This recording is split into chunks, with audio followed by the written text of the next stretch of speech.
One कैसे हैं आप सब लोग। आई होप अच्छे होंगे। Welcome to study with Sumita. आज का हमारा टॉपिक है प्रदूषण, जो कि बहुत ही इम्पोर्टेंट टॉपिक है। इसके दो पार्ट बनेंगे, मैं पहले ही बता दे रही हूँ क्योंकि बहुत लेंथी है। मैं आपको थ्योरी से पढ़ा रही हूँ तो हर एक पॉइंट जो भी महत्वपूर्ण है वो मैं आपको बताती हुई चलूँगी, इसलिए वीडियो बहुत बड़ा ना हो, इसलिए दो पार्ट में वीडियो लेकर आऊँगी, जिसका आज फर्स्ट पार्ट है। और आप वीडियो पूरा देखिएगा, इसमें बहुत ही इम्पोर्टेंट चीज़ें हैं जो आपको नोट भी करनी है आपकी परीक्षा के लिए। ठीक है, तो चलिए स्टार्ट करते हैं फिर। पोल्यूशन क्या है? भूमि, जल तथा वायु के भौतिक और रासायनिक या फिर जैविक गुणों में होने वाले ऐसे अनचाहे परिवर्तन जो मनुष्य, अन्य जीवधारियों और उनकी जीवन परिस्थितियों, औद्योगिक प्रक्रियाओं एवं सांस्कृतिक उपलब्धियों के लिए हानिकारक हों, उसको क्या कहा जाएगा? प्रदूषण कहलाता है। ठीक है, या फिर वे पदार्थ जिनसे प्रदूषण फैलता है वह प्रदूषक कहलाते हैं। पॉल्यूशन शब्द की उत्पत्ति लैटिन भाषा के पॉल्यूशनम से हुई है। ठीक है, सामान्य तौर पर प्रकृति पर मानवीय प्रभाव को, जो हमारी प्रकृति है, हमारा एनवायरनमेंट है, उस पर जो मानव का जो प्रभाव है उसको क्या कहा जाता है? तो पूछा भी जा सकता है कि सामान्य तौर पर प्रकृति पर मानवीय प्रभाव को क्या कहते हैं? तो एंथ्रोपोजेनिक कहा जाता है। इसीलिए मानव गतिविधियों से परिवर्तित पर्यावरण क्या कहलाता है? एंथ्रोपोजेनिक पर्यावरण कहलाता है। मनुष्यों द्वारा उत्पन्न प्रदूषण को क्या कहते हैं? ऐसे क्वेश्चन पूछा जा सकता है। तो मनुष्यों द्वारा उत्पन्न प्रदूषण को क्या कहेंगे? एंथ्रोपोजेनिक प्रदूषण। ठीक है, एवं मानवीय क्रियाओं द्वारा पर्यावरण में डाले गए रासायनिक एवं जैविक कचरे को भी एंथ्रोपोजेनिक प्रदूषण कहते हैं। आगे बढ़ते हैं। जैव अनिमीकरणीय प्रदूषक मुख्यतः मानव जनित, यानी कि एंथ्रोपोजेनिक प्रदूषण के कारण पर्यावरण में क्या करता है? प्रवेश करता है, और इन प्रदूषकों का या तो अवगठन नहीं होता है, यानी कि किसी भी तरीके से ये ख़त्म नहीं होते हैं, और या प्रगति के अवघटकों के द्वारा धीरे धीरे होता है। इसलिए जो मानव जनित जैव जो होते हैं अनिमीकरणीय प्रदूषकों को नियंत्रित करना बहुत ही कठिन हो जाता है। अब यहाँ पे कुछ प्रदूषणों के प्रकार के बारे में देखते हैं। प्रदूषण के कितने आधार? 4 आधार के उत्पत्ति, स्रोत अथवा स्वरूप एवं निस्तारण के आधार पर वर्गीकृत किया गया है यहाँ पर प्रदूषण के प्रकारों को। तो सबसे पहले देखते हैं उत्पत्ति स्रोत के आधार पर। उत्पत्ति स्रोत के आधार पर प्रदूषण जो है कितने प्रकार का बताया गया है? 2 प्रकार का बताया गया है। ठीक है, पहला प्राकृतिक प्रदूषण और दूसरा मानव जनित। ठीक है, तो ये किसके आधार पर है? उत्पत्ति स्रोत के। ठीक है, अब बात करते हैं अवस्था के आधार पर प्रदूषक कितने प्रकार के हैं? तो वह हैं आपके कितने प्रकार के हैं अवस्था के हिसाब से? वह हैं आपके 3 प्रकार के हैं। कौन कौन से हैं? एक तो है आपका ठोस कणिकीय प्रदूषक, तरल प्रदूषक जिसमें आपके अमोनिया, यूरिया, नाइट्रेट और गैसीय प्रदूषक। ठीक है, तो ये अगर 3 पूछे जाते हैं और ये किसके आधार पर प्रदूषक है? ये अवस्था के आधार पर है। ओके, फिर आगे बढ़ते हैं। फिर नेक्स्ट है आपका स्वरूप के आधार पर प्रदूषक कितने प्रकार के होते हैं? 2 प्रकार के होते हैं। कौन कौन से होते हैं?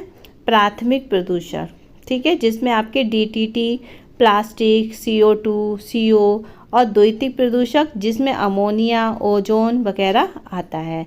फिर फोर्थ है आपका निस्तारण प्रकृति के आधार पर प्रदूषण। ये कितने प्रकार का बताया गया है? तो ये बताया ये है 2 का। एक तो जैव नवीकरणीय जिसमें आपके घरेलू कचरा, मलमूत्र और सीवेज वगैरह आता है, और जैव अनिमीकरणीय प्रदूषण जिसमें आपके प्लास्टिक, बाहरी धातुएं, रेडियो एक्टिव तत्व, शीशा और डीटीटी। अब देखिए ये जो चीज़ें हैं ना, ये सारी चीज़ें आपको याद होनी चाहिए, ये आपकी बहुत ही इम्पोर्टेंट हैं। आपको क्वेश्चन कहीं पे भी पूछ सकते हैं। मान लीजिए यहाँ से पूछ लिया कि निम्नलिखित में से जैव नवीकरणीय प्रदूषण कौन कौन सा है? तो ऑप्शन में घरेलू कचरा, मलमूत्र, सीवेज कुछ भी मिल सकता है, या फिर घरेलू कचरा किस प्रदूषक के अंतर्गत आता है, इस तरीके के क्वेश्चन भी आ सकते हैं। तो जैव नवीकरणीय भी हो सकता है, या फिर ऑप्शन में निस्तारण प्रकृति के आधार पर भी हो सकता है। ठीक है, तो इस पूरे प्रदेश के आप ये चीज़ जो है नोट कर लीजिएगा। ठीक है, स्क्रीनशॉट ले लीजिएगा या कॉपी पे नोट कर लीजिएगा। अच्छा, उत्पत्ति के आधार पर जो मैंने ऊपर बताया था 2 प्रकार के, तो उनकी अगर डिटेल जाने तो देखते हैं। प्राकृतिक प्रदूषण क्या होता है? प्राकृतिक प्रदूषण ज्वालामुखी विस्फोटक, भूकंप, जैविक पदार्थों के सड़ने से निकलने वाली जो गैस होती है SO2 और NOx गैस और वनाग्नि समुद्रीकरण आदि से जो गैसें निकलती हैं उससे प्राकृतिक प्रदूषण होता है, जो कि प्रकृति की तरफ से होता है। ठीक है, अब मानव जनित प्रदूषण कौन से होते हैं? मानव जनित प्रदूषण होते हैं जैसे कि गैसें व धूम, ऊष्मा, कणकीय पदार्थ आदि। ठीक है, तो ये मानव जनित प्रदूषण होते हैं। स्वरूप के आधार पर प्रदूषण 2 प्रकार के बताए हैं। तो प्राथमिक प्रदूषण क्या है?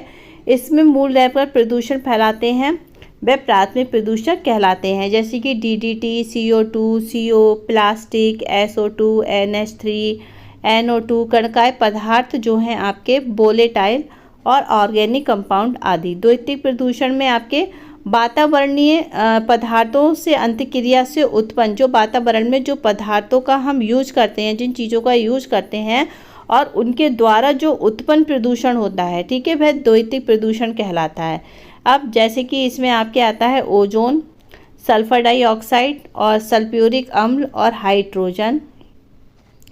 अवस्था के आधार पर प्रदूषण 3 प्रकार के हैं। तो ठोस कणकीय प्रदूषण, इसके अंतर्गत क्या क्या आता है? एरोसोल, धूल के कण और औद्योगिक अपशिष्ट पदार्थ। उसमें क्या क्या आएगा? औद्योगिक अपशिष्ट पदार्थ में आपके पारा आएगा, शीशा, एस्बेस्टस आदि के कण, और या फिर सिरामिक्स और सिलिका। ठीक है, आपको उस क्वेश्चन में पूछा जा सकता है। सिरामिक्स और सिलिका तो पूछा गया है। ठीक है, किस प्रकार का प्रदूषण है? ठीक है, तो ठोस कणकीय प्रदूषण है। अब निम्नलिखित में से पूछा जाता है, निम्नलिखित में से तरल प्रदूषक कौन सा है? तो तरल प्रदूषक में आपके urea, ammonia, oil silks, nitrate युक्त जल युक्त है। और गैसीय प्रदूषक कौन कौन से होते हैं? जिसमें गैसें होती हैं CO, SO2, NO2 और CFC है।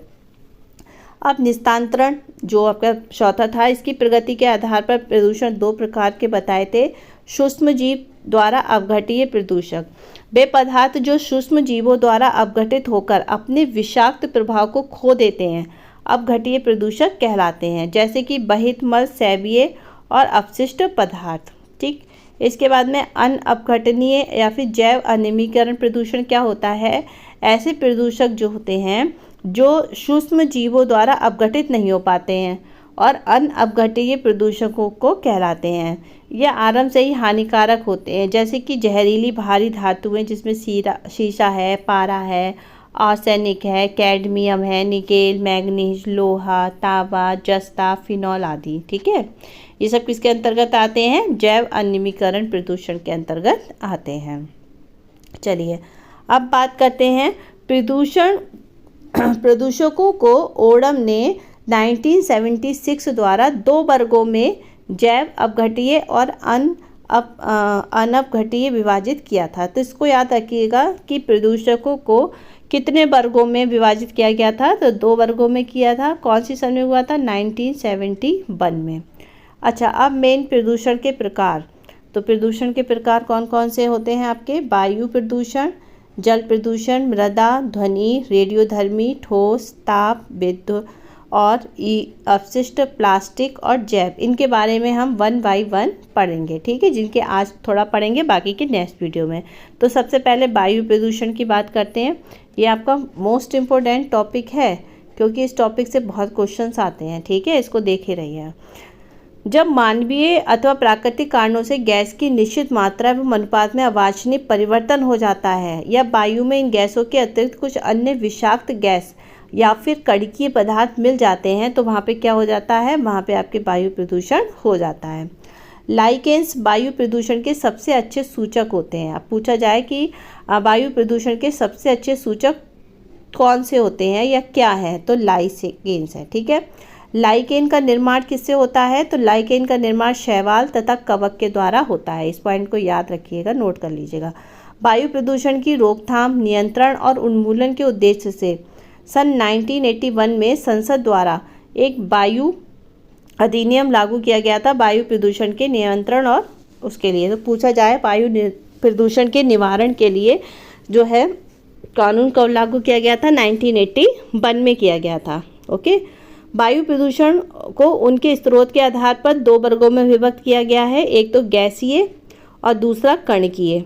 गैस वायु प्रदूषण में कार्बन डाई मोनोऑक्साइड, सल्फर डाइऑक्साइड, हाइड्रोजन, ये सारी गैसें आती हैं। ठीक है, इसके बाद में वायु प्रदूषकों के प्रमुख स्रोत, इसमें जैसे कि जीवाश्म ईंधन है, जो कि जिसमें कोयला, खनिज और तेल आता है। जीवाश्म ईंधन के अंतर्गत क्या क्या आता है, ये 3 चीज़ें आती हैं। और उत्पन्न प्रदूषक, इसके द्वारा जो उत्पन्न गैस होती है जो प्रदूषण बनाती है, तो CO और CO2 होती है। ठीक है, इसके बाद में एरोसेल, कैन और रेफ्रिजरेशन में क्लोरोफ्लोरोकार्बन गैस होती है। सल्फर युक्त जीवाश्म ईंधन में आपके SO2, SO3 ये सारी गैसें होती हैं। और जेट विमान जो होते हैं उनके ईंधन और रासायनिक उर्वरक में ये गैसें होती हैं, जो कि उत्पन्न प्रदूषक गैसें होती हैं, जो कि प्रदूषण फैलाती हैं।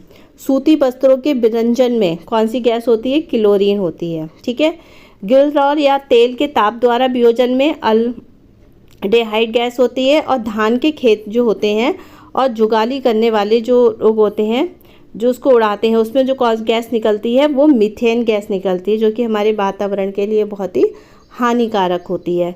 कार्बन मोनोऑक्साइड, जिसको शॉर्ट फॉर्म में CO कहते हैं, ये हवा में भारी और जल में अघुलनशील होती है, गंधहीन होती है, स्वादहीन होती है और रंगहीन होती है। ठीक है, ये मानव के साथ साथ अन्य प्राणियों के लिए भी अत्यंत हानिकारक होती है। कार्बन डाइऑक्साइड मनुष्य के मस्तिष्क को प्रभावित करती है। सभी वायु प्रदूषकों में ये 50% भाग का प्रतिनिधित्व करती है। इसे दम घोटू गैस भी कहते हैं। तो याद रखिएगा, अगर पूछा जाए कि निम्नलिखित में से दम घोटू गैस कौन सी है, तो आपकी कार्बन मोनोऑक्साइड है, या फिर ऑप्शन में CO भी मिल सकता है, क्योंकि ये इतनी विषैली है कि 1300 ppm की सांद्रता आधे घंटे में प्राण घातक हो जाती है। ठीक है, याद रखना।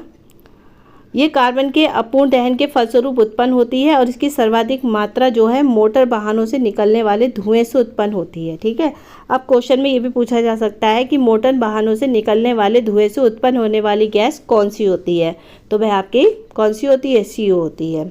इसके अन्य स्रोत कोयला, ईंधन और पेट्रोल अपूर्ण दहन, इनके उससे भी जो ये सब चीज़ें जब जलती है तो उससे जो धुआं निकलता है उससे भी ये गैस निकलती है। ये हीमोग्लोबिन के साथ ऑक्सीजन की अपेक्षा अधिक प्रबलता से संयुक्त हो जाती है और आपके कार्बोसी हीमोग्लोबिन बनाती है। ठीक है, इससे ऑक्सीजन हीमोग्लोबिन से लगभग 300 गुना अधिक स्थायी शकुल है और ये रक्त में कार्बोसी हीमोग्लोबिन की मात्रा 3 से 4 पॉइंट तक पहुंच जाती है और रक्त में ऑक्सीजन ले जाने की क्षमता काफ़ी कम कर जाती है। ऑक्सीजन की इस न्यूनता से ही सिर दर्द, नेत्र दृष्टि की क्षीणता, नेत्रों से कम दिखना, तंत्रिकी आवेग में न्यूनता, हृदय रोग आदि बीमारियां इससे हो जाती है। ठीक है, चलिए आगे बढ़ते हैं। गर्भवती महिलाओं के रक्त में कार्बन मोनोऑक्साइड की बड़ी मात्रा काल पूर्व जन्म और स्वतः गर्भपात और बच्चों में विरूपता का कारण भी बन जाती है। CNG और LPG जो गैस होती है उनका प्रयोग ऑटोमोबाइल व उद्योग संयंत्रों में फिल्टर लगाकर कार्बन मोनोऑक्साइड की समस्या का निदान काफ़ी सीमा तक किया जा सकता है। ठीक है, फिर कार्बन डाइऑक्साइड, ये वायुमंडल में CO2 के साधन में वृद्धि होने से हरित गृह प्रभाव में वृद्धि होती है, जिस कारण निचले वायुमंडल, जो हमारा निचला ब्रह्मंडल है वायुमंडल, उसमें धरातीय सतह के तापमान में वृद्धि होती है। इससे वर्षा, मृदा नमी में कमी और महासागरीय जल की अल्पता में वृद्धि होती है।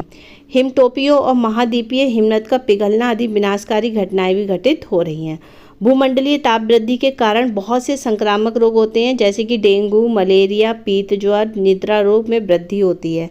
कार्बन डाइऑक्साइड के अतिरिक्त अन्य हरित गैसें जैसे कि मीथेन है, जलवाष्प, नाइट्रस ऑक्साइड, क्लोरोफ्लोरोकार्बन तथा ओजोन। ठीक है, अब इसके बाद में जो है आगे बढ़ते हैं। हाइड्रोकार्बन, हाइड्रोकार्बन केवल कार्बन तथा हाइड्रोजन के ही बने होते हैं और स्वचालित वाहनों में ईंधन के अपूर्ण दहन के कारण उत्पन्न होते हैं। अधिकांश हाइड्रोकार्बन कैंसर जन्य होते हैं, इसके कारण कैंसर होता है। ये पौधों में काल प्रवाहरण और ऊतकों के निमीकरण और पत्तियों, फूलों एवं टहनियों में छाया द्वारा हानि ये पहुँचाते हैं। अब मीथेन गैस की बात करते हैं, CH4। मीथेन गैस भी वायुमंडल के हरित गृह प्रभाव में 20% योगदान देती है, यानी कि हरित प्रभाव में वृद्धि करती है। ऑक्सीजन की अनुपस्थिति में जब वनस्पतियों को जलाया या सड़ाया जाता है तो मीथेन गैस उत्पन्न होती है। अब धान के खेतों में, कोयले की खानों में, दलदली क्षेत्रों में, आर्द्र भूमि में जीवाश्म ईंधनों द्वारा अधिक मात्रा में मीथेन गैस उत्पन्न होती है। प्राकृतिक स्रोतों से वैश्विक मीथेन उत्सर्जन का सर्वाधिक 76 भाग आर्द्र भूमि से ही उत्सर्जित होता है। ठीक है। नाइट्रोजन के ऑक्साइड क्या क्या हैं? NO2, NOx। तो नाइट्रोजन पादपों के लिए मुख्य पोषक पदार्थ है, किंतु नाइट्रोजन ऑक्साइड हानिकारक प्रभाव भी छोड़ती है। ठीक है। नाइट्रोजन के ऑक्साइड, नाइट्रोजन ऑक्साइड और नाइट्रोजन ऑक्साइड वायुमंडल की नमी से प्रतिक्रिया करके नाइट्रिक अम्ल का निर्माण करती है, जो कि वर्षा के जल के साथ साथ धरती पर अम्ल वर्षा के रूप में आ जाता है। तो सुपरसोनिक जेट विमानों से ये निकलती है, जो सुपरसोनिक जेट विमान होते हैं उनसे ये निकलती हुई नाइट्रोजन के ऑक्साइड समताप मंडल में ओजोन की परत को पतली करते हैं। ठीक है। यातायात तथा सघन साधनों पर स्थित तीक्ष्णकाल धूम्र नाइट्रोजन ऑक्साइड के कारण होता है। NO2 की जो अधिक सान्द्रता होने पर पौधों से जो पत्तियां हैं वे गिर जाती हैं और प्रकाश संश्लेषण की दर भी उनकी कम हो जाती है। याद रखिएगा, क्वेश्चन में आ सकता है कि किस गैस की अधिक सान्द्रता होने पर पौधों की पत्तियां गिर जाती हैं। ठीक है। या फिर प्रकाश संश्लेषण की दर कम हो जाती है, तो याद रखिएगा NO2 की। ठीक है। नाइट्रोजन ऑक्साइड से फेफड़ों में उत्तेजना उत्पन्न होती है, जिससे बच्चों में प्रचंड श्वसन रोग उत्पन्न होते हैं और ये जीव ऊतकों के लिए विषैली भी है। नाइट्रोजन ऑक्साइड विभिन्न वस्त्र, रेशों, धातुओं के लिए भी हानिकारक है। अब है सल्फर के ऑक्साइड, SOx। सल्फर डाइऑक्साइड वायु प्रदूषण का द्वितीय सबसे अधिक महत्वपूर्ण प्रदूषण है। वायुमंडल में समस्त वायु प्रदूषकों के आपके सकल भार का लगभग 20% भाग SO2 का होता है। इससे क्या होती है? इससे आंखों में जलन होती है। अगर पूछा जाए कि आंखों में जलन किस गैस के कारण होती है, तो SO2 के कारण होती है, जिससे आंखें लाल हो जाती हैं, आंसू आने लगते हैं। और सूक्ष्म सान्द्रता मनुष्य में विभिन्न श्वसन रोगों जैसे कि अस्थमा, श्वसनिशोथ और आपके एम्फाइसीमा आदि रोग भी हो जाते हैं। SO2 की उच्च सान्द्रता फूलों की कलियों में कड़ापन उत्पन्न करती है, जिससे कि पौधे भी शीघ्र गिर जाती है। ठीक है। इसके बाद में यही सल्फ्यूरिक अम्ल वर्षा के साथ धरातल पर भी गिरती है, जिसे अम्ल वर्षा भी कहते हैं। क्लोरोफ्लोरोकार्बन, ये क्लोरीन और फ्लोरीन कार्बन तत्वों के साधारण यौगिक और sprinklers, air conditioner, refrigerator, foam, plastic, अग्निशामक, जो अग्नि को बुझाने वाले जो यंत्र होते हैं वह, और प्रसाधन सामग्री CFC के उत्सर्जन और उनके वायुमंडल में पहुंचने के कारण समताप मंडलीय ओजोन गैस परत का क्षय प्रारंभ करती है। ठीक है। इसके बाद में है हाइड्रोक्लोरोफ्लोरोकार्बन। क्या है? ये ओजोन अवक्षय कारकों में हाइड्रोक्लोरोफ्लोरोकार्बन 141V सबसे शक्तिशाली रसायन है, जिसका भारत ने जनवरी 2020 में पूर्णतः समाप्त कर दिया था। ठीक है। इस संबंध में पर्यावरण, वन एवं जलवायु मंत्रालय द्वारा 31 दिसंबर 2019 को अधिसूचना जारी करते हुए जनवरी 2020 से SCFC 141B के आयात लाइसेंस पर रोक लगा दी थी। ठीक है। ये पॉइंट देख लीजिएगा, इम्पोर्टेंट है। चलिए अब आगे बढ़ते हैं। केंद्रीय प्रदूषण नियंत्रण बोर्ड और राज्य प्रदूषण बोर्ड को मिलकर देश के 28 राज्यों और 8 केंद्र शासित प्रदेशों के 312 शहरों और कस्बों में आच्छादित भारत सरकार के राष्ट्रीय वायुमंडल वायु गुणवत्ता मॉनिटरिंग कार्यक्रम के अंतर्गत सल्फर डाइऑक्साइड और नाइट्रोजन डाइऑक्साइड, कार्बन मोनोऑक्साइड, ये गैसें सभी जगह नियमित मॉनिटरिंग के लिए चिन्हित की गई हैं। तो भारत की वायु गुणवत्ता जांच करने वाली पहली मोबाइल ऐप कौन सी है? सफ़र। इम्पोर्टेंट है, याद रखिएगा, सफ़र है, जिससे महाराष्ट्र के पुणे स्थित इंडियन इंस्टीट्यूट ऑफ ट्रॉपिकल मीटरियोलॉजी के 17 फरवरी 2015 को प्रारंभ की गई थी। सफ़र हवा की गुणवत्ता और मौसम पूर्वानुमान की प्रणाली है, जो कि पहली बार जो है आपके देश भर के कुल 36 सतत परिवेशी वायु गुणवत्ता निगरानी स्टेशनों को राष्ट्रीय वायु गुणवत्ता सूचकांक से जोड़ा गया था। ठीक है। इसके बाद में आगे बढ़ते हैं। यहाँ पे ऐसा कुछ नहीं है, आगे है भारत चरण उत्सर्जन मानक। भारत सरकार द्वारा स्थापित उत्सर्जन मानक है, जो मोटर वाहनों सहित आंतरिक दहन इंजन और स्पार्क इग्निशन इंजन उपकरण से वायु प्रदूषकों के उत्पादक को विनियमित करने के लिए बनाए गए हैं। भारत सरकार ने 4 पहिया मोटर वाहनों पर 1 अप्रैल 2020 से, ठीक है, मानव संपूर्ण भारत में लागू किया गया BS6 भारत स्टैंडर्ड और BS5 को छोड़कर सीधे BS6 को लागू करने का कारण था कि इन दोनों ईंधनों में सल्फर की मात्रा बराबर हो। यूरो मानक क्या है? तो यूरोपीय देशों में 1992 में यूरो मानक 1, 1996 में यूरो मानक 2 लागू कर दिया गया था और 2014 से यहाँ यूरो मानक 4 लागू हो चुका है, ठीक है। इसके बाद में आता है आपका वायु प्रदूषण से संबंधित कुछ अन्य टॉपिक। रेडॉन क्या होता है? मृदा से प्राकृतिक रूप से निकलने वाली एक गैस शहरों में वातायन की कमी के कारण घरों में अधिक मात्रा में इकट्ठे होकर फेफड़ों के कैंसर को जन्म देती है। और जियोलॉजिकल सर्वे ऑफ इंडिया के पश्चिमी क्षेत्र द्वारा अकवाली गांव है भारत की पहली खनिजों की कोल लाइब्रेरी स्थापित की गई थी। ये इंपॉर्टेंट कुछ तथ्य हैं, टॉपिक हैं जिनको आप याद कर लीजिएगा। और सैनिक चारे के लिए प्रयोग किए जाने वाले पौधे को विषाक्त कर देता है, जिससे कि इसे खाने वाले पशुओं की मृत्यु भी हो जाती है। वातावरण में फ्लोराइड्स की सांद्रता बढ़ने से पत्तियों के सिरों किनारों पर हरिमाहीनता और ऊतक क्षय उत्पन्न होते हैं। फ्रेऑन सबसे आघातक क्लोरोफ्लोरोहाइड्रोकार्बन है, जिसका प्रयोग रेफ्रिजरेटर, एयर कंडीशनर, गद्देदार शॉर्ट में काम करने वाली फोम और एरोसॉल स्प्रे में किया जाता है, ठीक है। अगर पूछा जाए तो 3 दिसंबर 1984 को भोपाल की यूनियन कार्बाइड फैक्ट्री उर्वरक बनाती थी जो मिथाइल ऑक्सीसाइनाइड के कारण दुर्घटना हुई थी। ये तो जरूरी आती है, ठीक है, कई बार आती ही रहती है, इस टॉपिक से याद रखिएगा। पार्थेनियम यानी कि गाजर घास के परागण से चर्म रोग और दमा होता है। ये सारे इंपॉर्टेंट, बहुत ही इंपॉर्टेंट टॉपिक्स हैं, इनको जरूर नोट कर लीजिएगा। इटाई रोग किसके कारण होता है? कैडमियम के कारण होता है। ई-नोज क्या है? ये एक पोर्टेबल उपकरण है जो दुर्गंध की तीव्रता को नापता है, ठीक है। ई-नोज क्या है?